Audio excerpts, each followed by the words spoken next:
শেখ হাসিনা ভারতে চলে যাওয়ার পূর্বে রাষ্ট্রপতি মোহাম্মদ শাহাবুদ্দিনের সঙ্গে যোগাযোগ করে যাননি দাবি করে অভিমানের সুরে রাষ্ট্রপতি বলেছিলেন তিনি দেশ ছেড়ে চলে গেছেন, আমাকে কিছুই বলে গেলেন না।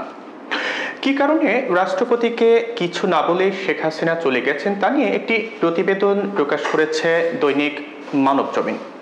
সংবাদ মাধ্যমটির রাজনৈতিক ম্যাগাজিন সংস্করণ জনতার চোখে প্রকাশিত প্রেসিডেন্টের সঙ্গে যে কারণে প্রধানমন্ত্রীর সম্পর্কের অবনতি ঘটেছিল শিরোনামে প্রকাশিত এক প্রতিবেদনে ওই তথ্য প্রকাশ করা হয়। প্রতিবেদনে বলা হয় যে ক্ষমতাচ্যুত হওয়ার আগে প্রেসিডেন্ট শাহাবুদ্দিনের সঙ্গে প্রধানমন্ত্রী শেখ হাসিনার সম্পর্কের চরম অবনতি ঘটেছিল। অন্তত দুটি বিষয় নিয়ে দেখা যায় যে দেখা সাক্ষাৎ পর্যন্ত বন্ধ হয়ে গিয়েছিল দুজনের মধ্যে। সুপ্রিম কোর্টের আপিল বিভাগের বিচারক নিয়োগ ও শ্রম আইন সংশোধন নিয়ে বঙ্গভবন আর গণভবনের মধ্যে চিঠি চালাচালি চলছিল। রীতি অনুযায়ী প্রধানমন্ত্রী বিদেশ সফরে গেলে দেশে ফেরার পর প্রেসিডেন্টের সঙ্গে সাক্ষাৎ করেন, কিন্তু ব্যতিক্রম দেখা যায় চীন ও ভারত সফরের পর। সম্পর্কের অবনতি এমনটাই ঘটেছিল যে প্রধানমন্ত্রী বঙ্গভবনের দিকে পাই বাড়াননি। এই যখন অবস্থা, তখনই বিচারক নিয়োগের প্রশ্নটি সামনে আসে।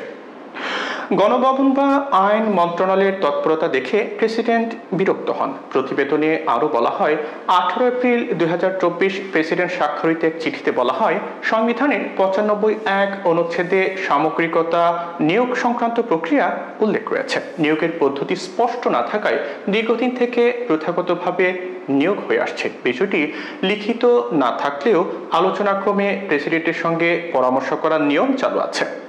মূলত প্রেসিডেন্টই চূড়ান্ত সিদ্ধান্ত নিয়ে থাকেন। এই নিয়ম ভঙ্গ করে প্রধানমন্ত্রীর অফিস থেকে বঙ্গভবনে একটি সারসংক্ষেপ পাঠানো হয়। সারসংক্ষেপ বহনকারী ব্যক্তি তাৎক্ষণিকভাবে প্রেসিডেন্টের স্বাক্ষরের জন্য চাপ দিতে থাকেন। এতে বিরক্ত হয়ে প্রেসিডেন্ট পাল্টা একটি চিঠি পাঠান সই না করে।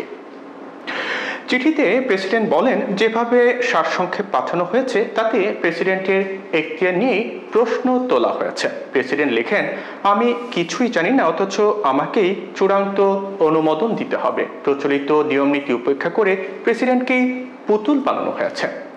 শুধুমাত্র আমার ক্ষেত্রে এর ব্যতিক্রম কেন? দীর্ঘদিন ধরে চলে আসা পদ্ধতি ও প্রক্রিয়া উপেক্ষা করার কি অর্থ আছে?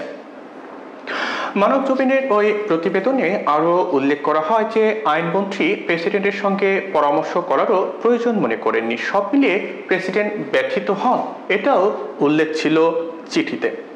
এই চিঠির অনুলিপি দেওয়া হয় প্রধানমন্ত্রী, প্রধান বিচারপতি ও আইনমন্ত্রীর দপ্তরে। ওদিকে প্রচলিত শ্রম আইন নিয়েও ভিন্ন মত দেখা যায়। আলোচনা না করে প্রেসিডেন্টের স্বাক্ষর নেওয়ার জন্য সারসংক্ষেপ পাঠানো হয়। এতে প্রেসিডেন্ট মনঃক্ষুণ্ণ হন। এতে করেই বঙ্গভবন ও গণভবনের মধ্যে সম্পর্কের অবনতি ঘটতে থাকে। সম্ভবত এসব কারণে হাসিনা 5 আগস্ট ক্ষমতা ও দেশ ছেড়ে চলে যাওয়ার সময় প্রেসিডেন্টের সঙ্গে টেলিফোনেও কোনো যোগাযোগ করেননি।